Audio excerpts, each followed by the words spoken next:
Á dagskrá skýrsla og tillögur A-nefndar, upplýsingafrelsi og frelsi fjölmiðla og ég ætla að biðja formann A-nefndar Silju Báru Ómarsdóttur að gera grein fyrir tillögunni. Gjör svo vel, Silja Bára.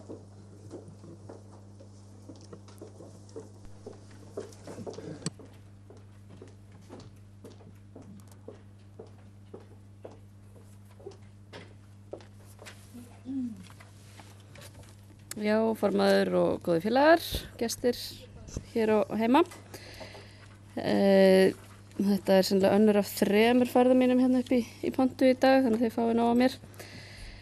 Við í A-nefndinni erum að kynna tillögur að greinum sem að varða upplýsingafrelsi og frelsi fjölmiðla og kynnum síðan breytingatillögu fyrir eina grein að auki á eftir.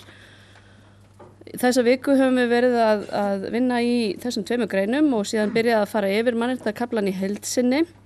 Þá eftir að afgreiða nokkra greinar inn í áfangaskjalið og við reiknum með að gera það í næstu viku. En það sem það er mikið efni fyrir þessum fundi frá hinu nefndunum að þá töldum við rétt að kynna bara þessar 2 greinar og fara síðan fara í afgreiðslu þessara kaflans í heild í næstu viku. Við erum að skjóta inn núna 2 greinum inn í mannréttindakaflann og þær verða númer 7 og 8 og aðrar greinar munu þá endurnúmerast samkvæmt því. Fyrri greinin snýr að upplýsingafrelsi eða rétti almennings til að nálgast og rétti almennings til að nálgast opinberar upplýsingar. Grunnhugsunin er svo að opinber gögn skuli vera opin gögn og það teljist til fráviks að leynd hvíli á þeim og greinin er þá svo hljóðandi og er númer 7. Öllum er frjálst að safna og miðla upplýsingum, stjórnsýsla skal vera gegnsæ, halda til haga fundargerðum sínum og gögnum, auk þess að skrásetja og skjalfesta öll erindi sem henni berast, uppruna þeirra, ferli og afdrif, slíkum gögnum má ekki eyða. Listi yfir öll mál og gögn í vörslu hins opinbera, uppruna þeirra og innihald skal vera öllum aðgengilegur.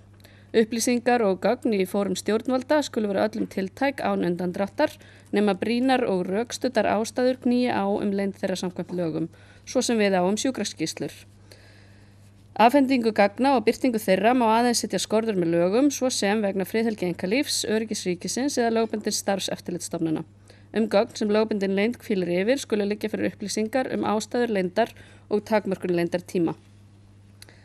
Þetta er ansi ítarlegt ákvæði, eins og þið heyrið, en þetta er líka vandasamt viðfangsefni.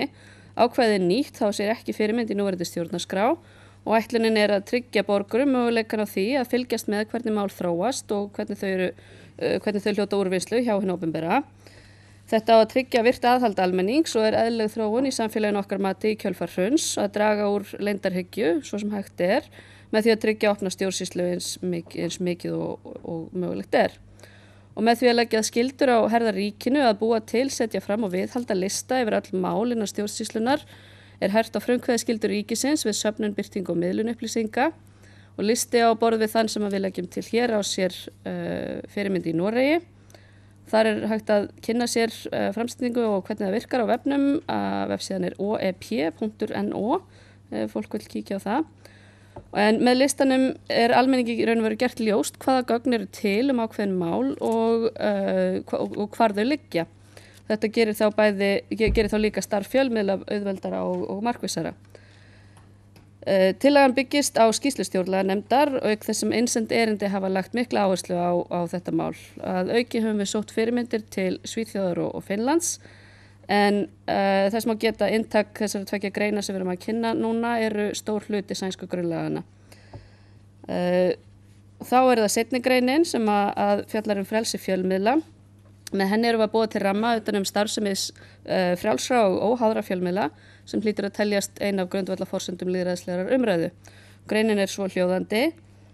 Frelsi fjölmiðla, ritstjórnarlegt sjálfstæði þeirra og gegnsætt eignarhald skal tryggja með lögum. Vernd blaðamanna, heimildamanna og uppljóstrara skal tryggja í lögum.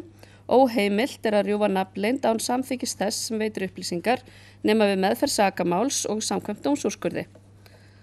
Þetta er nýtt ákvæði eins og fyrir ákvæðið og á sér ekki fyrirmynd í stjórnarskránni. Eins og í grein 7 erum við að sækja fyrirmyndi til Norðurlandana og tökum tillögu vernd nafnleyndar úr tillögu stjórnlaganefndar. Við höfum bætt við ákvæðum frelsi fjölmiðla, ritstjórnarlegt sjálfstæð og gegnsætt eignarhald og það má segja að þetta ákvæði sé að vissu leyti sprotti úr hruninu eða kannski hinu svokallaða hruni.